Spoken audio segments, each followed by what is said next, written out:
"You're so brave to wear that." "I envy how you just don't care what anyone thinks." Why do phrases that sound like compliments so often leave a bitter aftertaste? Many women have experienced this kind of compliment, a conversation that is calm on the surface but turbulent underneath. This is, in fact, a common yet insidious form of competition among women. Unlike the open, direct, and clear-cut contests often associated with men, female competition tends to be subtle, emotional, and relationally driven. It unfolds silently on social media feeds, in friend circles, across office cubicles, and even in casual conversation. To identify, understand, and ultimately transcend this dynamic, the first step is to recognize a crucial truth. This isn't just your imagination. It is a social phenomenon shaped by the potent, intertwined forces of culture and instinct. Chapter 1. 2 tracks, 2 sets of rules. Competition is a fundamental human drive, but men and women often seem to be guided onto 2 entirely different tracks, each with its own unwritten rules. The masculine arena of competition often resembles a public sporting event. The goal is clear: to win superior status, power, and resources. The methods are therefore direct and confrontational, whether on the athletic field or in the boardroom debate. Everything is out in the open. This form of competition is characterized by clear-cut victories and defeats. While failure can bring public shame, victory bestows equally public and tangible honor. Female competition, however, unfolds in another dimension. It is rarely a face-to-face conflict, but rather a psychological game played out within a complex web of social relationships. Its battlefield isn't a boxing ring, but the comments section, the office, and the coffee break. Here, the primary weapons are not physical strength, but information, reputation, and influence. The most common strategy is relational aggression, a tactic that doesn't harm the body but masterfully targets one's social standing and self-worth. It manifests as spreading rumors or speaking ill of someone behind their back to isolate them, or as quietly excluding them from an inner circle. At times, it plays out in the realm of appearance and taste, which is far more than simple vanity. In a society that has long equated a woman's value with her beauty, appearance becomes a form of capital. These competitive maneuvers are exquisitely subtle. A backhanded compliment or a single knowing glance can serve as an attack. The process is covert and leaves no fingerprints, yet it can inflict immense psychological pressure. Chapter 2. The Origins of the Great Divide. So, why did this stark divergence in competitive styles emerge? The answer is not a simple case of nature versus nurture, but rather the result of their prolonged and intricate dance. One explanation comes from ancient evolutionary pressures. To survive and reproduce, men and women developed different but equally effective strategies. For men, reproductive success often depended on direct competition for resources to attract partners, making boldness and confrontation advantageous traits. For women, who bore the primary responsibility for gestating and raising offspring, personal safety was paramount. A direct conflict was incredibly high risk. A single loss could endanger both herself and her children.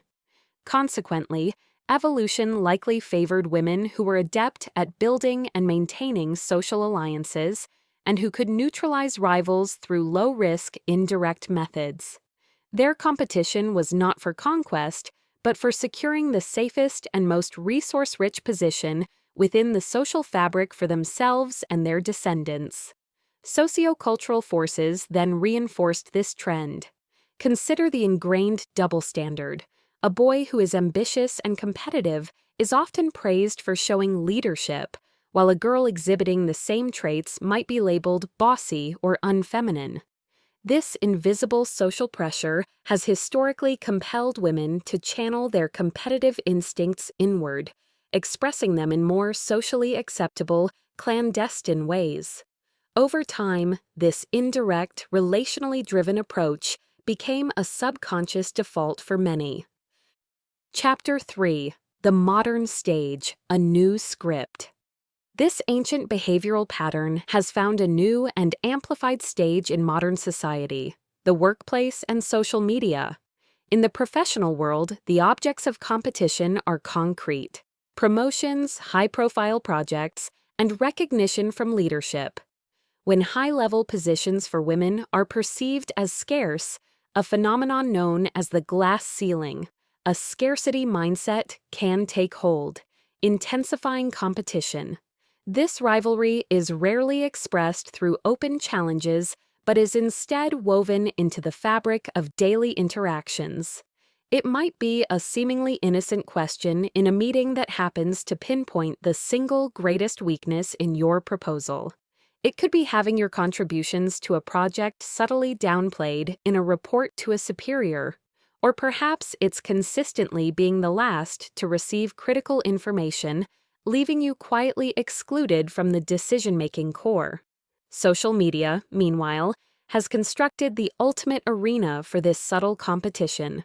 Instagram and other platforms function as a curated highlight reel of life, fueling a silent contest over who is living the most enviable existence.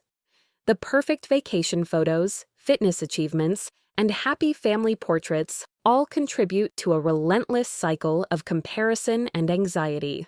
Crucially, metrics like likes and followers transform the nebulous concept of social approval into hard, quantifiable data, making the competition more intense and measurable than ever before. Everyone strives to project an image of effortless perfection, concealing the immense and often exhausting effort behind the screen. Chapter 4: Seeing the board to opt out of the game. The purpose of understanding all this is not to criticize or create division. It is to empower ourselves with awareness, to see the rules of the game so clearly that we can choose whether or not to continue playing. It all begins with recognition. When you're with someone and consistently feel drained or diminished, even if their words are perfectly polite, trust your intuition. Learning to read between the lines is the first step toward protecting your own well-being. Once you can identify these signals, you can respond with wisdom. The best approach is rarely to retaliate in kind, as that only traps you in an endless cycle of psychological attrition. Sometimes a simple "thank you" or a direct question, "What did you mean by brave?" can gracefully dismantle a backhanded compliment. More importantly, it is crucial to consciously establish personal boundaries and invest your energy in sincere, trusting friendships. A network of true allies is the most resilient shield against the corrosive effects of this dynamic. The most profound change, however, occurs within. Much of this unnecessary competition stems from a scarcity mindset, the belief that someone else's success inherently means your failure.